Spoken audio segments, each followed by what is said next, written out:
This is problem 6-78. It's on page 319. And I will need calculator help. Again, the problems that I worked out ahead of time are from the old edition.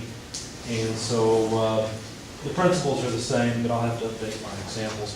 A heat engine operates between a source, so here's our source, at 477 degrees Celsius, and a sink at 25 degrees Celsius. So producing work or power from this. If heat is supplied to the engine at a steady rate of 65,000 kilojoules per minute, determine the maximum power output of this heat engine. Well, when would we get the maximum power output? When we have a reversible heat engine, right? That's when we get the most. So how do we figure it out? Well, let's calculate the thermodynamic efficiency of a reversible heat engine operating between this source and sink. Okay, so tell me what mistake I've made here. TL25, TH477. What have I done wrong? Need absolute temperature, so we've got to add 273 to each of these. Okay, so go ahead and throw that in your calculator, please, and tell me the efficiency that we would get. What's the most efficiency we can get out of this thing?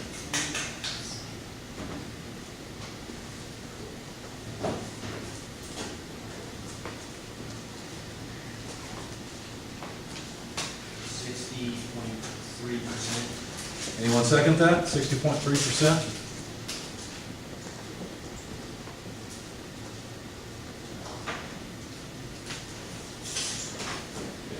Okay, so 60.3% is the maximum efficiency. Well, this is also equal to the desired output, which is power, so let's do that, divided by the required input. Okay? So what we could do is say that the maximum rate at which this engine could do work is the efficiency multiplied by Q dot H. So that's going to be 0.603 multiplied by 65,000 kilojoules per minute. So just multiply the efficiency you got by 65,000. What do you come up with?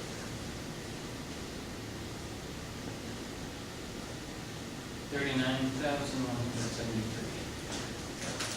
Thank you. 39,173 kilojoules per minute. Now let's transform this into kilowatts and see what we're talking about, okay? So 1 minute has 60 seconds. That way we'll have kilowatts. So divide your number by 60. What do you have?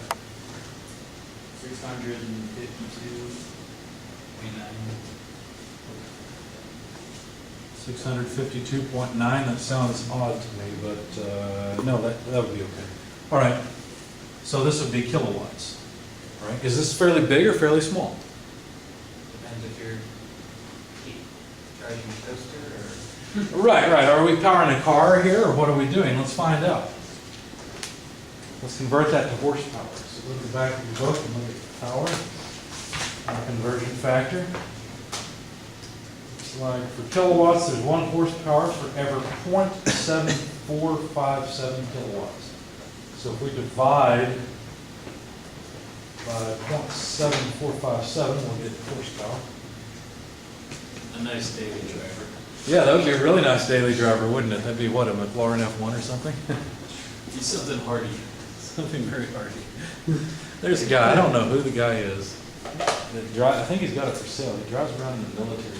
Out in Charleston. It's this huge vehicle. I'm wondering just how many gallons to the mile it takes to push that thing down the road. Probably why he's selling it. He probably has an engine something like this in it. So anybody got a horsepower number?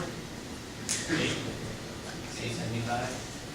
How much? 875. Okay, 875. So if we're talking about a turbine for a power plant, that's nothing, all right? In fact, you could just move the decimal place over 3. This is a 0.65 megawatt producer, right? That's pretty small. But for an engine in a vehicle, that's huge. So anyway, questions, comments? Now, any real engine, would you ever be able to get that much out of it? There's no way. Not with that rate. There's no way we could get this much out of it if we put that much heat into it, because we can never attain that percentage, that efficiency, okay? Especially when we're working between a source and a sink like this. That sink's regular, but that's a pretty cold source by comparison to what we actually use, okay?